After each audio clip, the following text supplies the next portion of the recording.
We're here with two delegates to the UN Commission on the Status of Women, and we're going to be having a dialogue on the time here so far. Can you guys introduce yourselves? My name is Vali Bachelor, and born in Malaysia, migrated to Australia, currently based in Saudi Arabia, and I'm one of the delegates here representing the World Council of Churches and the World Student Christian Federation. Awesome. My name is Dustin Wright, and I currently intern at the Lutheran Office for World Community, and part of the communications team, and I am sort of here representing the Lutheran World Federation. All right. So anyway, we're having our conversation now. Yes. So dance has been a major aspect of why you're here, sort of your contribution at the CSW. Can you speak a little bit about that? Yes.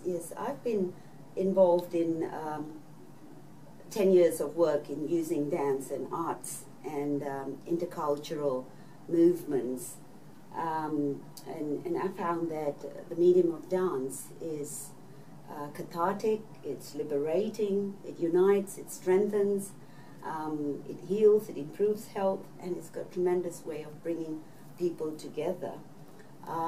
Also, the interactive group dancing has got vast potential to break chains, barriers of communication, and also to convey profound messages for positive change. So I've used a lot of it in work with the grassroots level, at the grassroots level to professional organizations and groups like the Women Judges organization, or ministers, or clergy, or academics at universities and so on. And I found that with confidence, I think I can say that it's absolutely liberating, and it's got a tremendous way of nudging that bit of difference in reaching out to the target audience for change.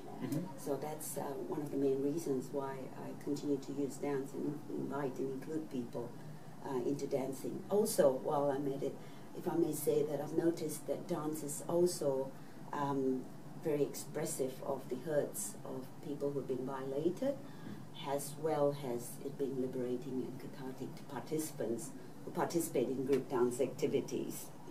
Absolutely, and I've been, blessed to experience your group's dance contributions a couple of times. Fantastic. At CSW so far, both during a morning worship session and then at a side event. And yes. I think it'd be particularly interesting to folks watching this if you spoke a little bit about that event, the topic it dealt with, yes. and sort of how dance related to that. Yes, I would love to. This also gives us an example of how dance can actually be used to address sensitive issues that may otherwise be a bit challenging to raise. So the World Student Christian Federation and the World Council of Churches jointly published this volume, this handbook, which is called When Pastors Pray.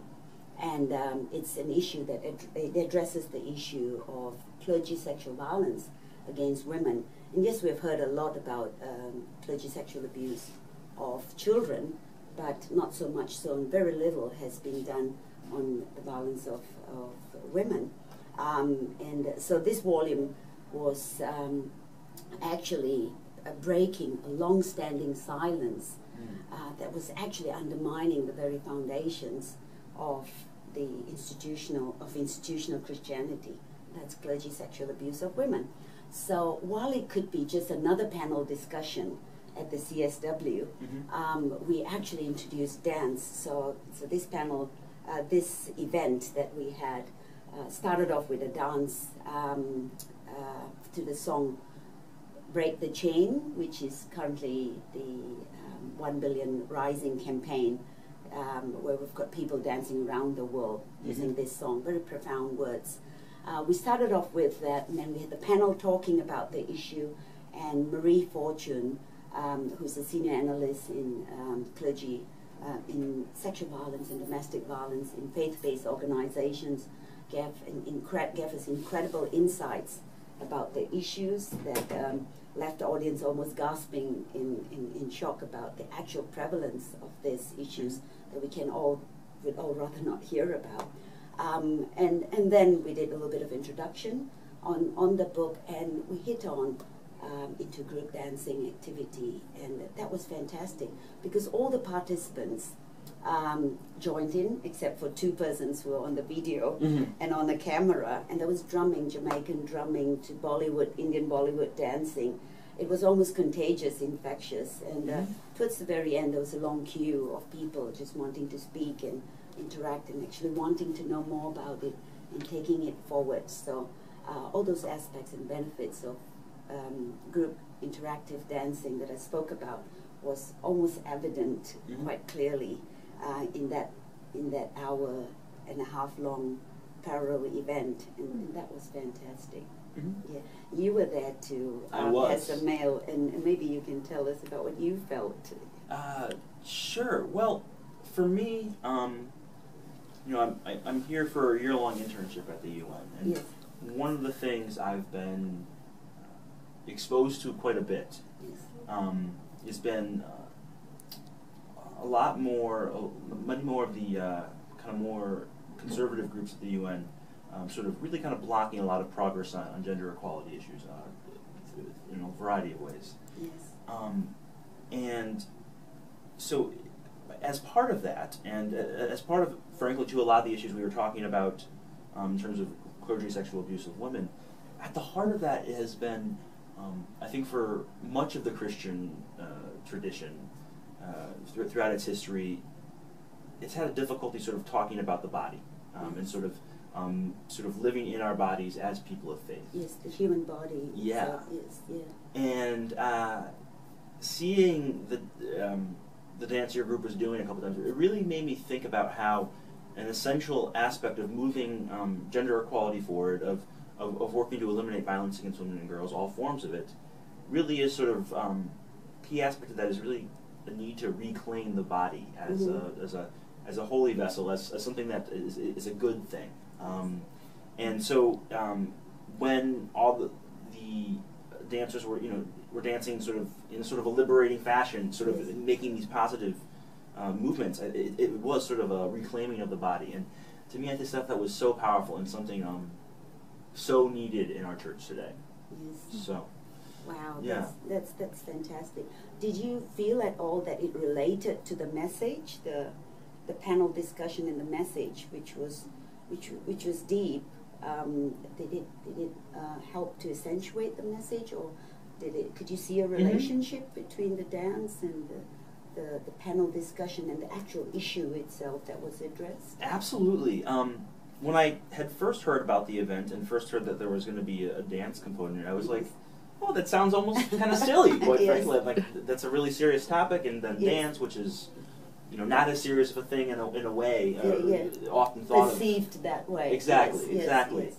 And then I realized, all too often when we're talking about sexual abuse in the church, you often hear this sort of refrain, it's just all talk, that they're going to do something, and nothing happens, and that sort of thing. And what I realized was that the dance, this liberating movement, while certainly many other actions need to be taken as well in our churches, it sort of put action to the words of the panelists. And sort of it made it almost more serious and more profound of a discussion, more profound of a form in a way, and an expression of this horrible violation that happens throughout our churches.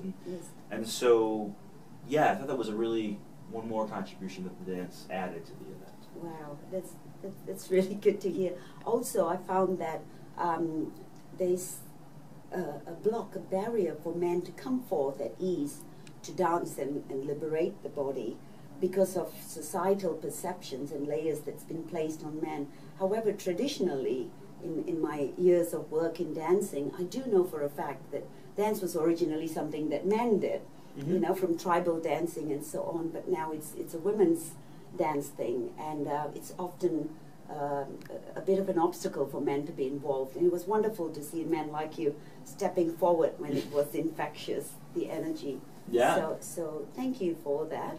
And so we hope to continue using dance to promote issues in creative ways Mhm. and to reclaim the body and promote healthy masculinity, Mhm. which is what I saw people like you and the other male participants doing, and also to disseminate this information out into churches and to other groups where there's power abuse Mhm. happening, and for the information of those who be out there looking at this. There's a prologue on this book by the former U.S. President Jimmy Carter, who speaks about oppression that happens within church-based organizations, and it's a compilation of experts and voices of survivors. It's also several best practices, and we're hoping that we'll reach out to all those people out there and liberate those who have been hurt and to come on board. Great.